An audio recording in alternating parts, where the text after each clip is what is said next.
I talk to myself a lot.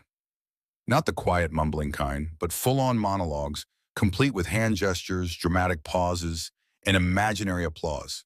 It's my therapy, my rehearsal space, and honestly, sometimes I feel like my own best audience.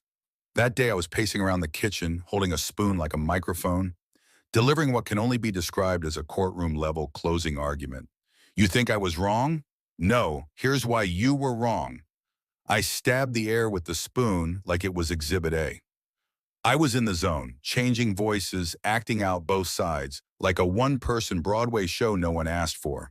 At one point, I dramatically spun toward the fridge and shouted, "And that is why I am clearly the smarter one here."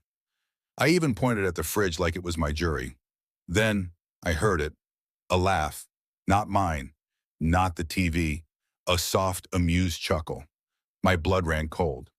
I froze, spoon midair, as if the kitchen lights had just exposed me in front of thousands. Slowly, I turned my head toward the open window. And there she was, my neighbor Anna, leaning casually on her balcony railing, coffee in hand, watching me like I was tonight's entertainment. She didn't look shocked. Worse, she looked invested. Like she'd been there long enough to know the whole plot. She raised her mug, smirked, and said, "Great speech. Who were you winning against this time?" My brain went into emergency mode. Excuses flew through.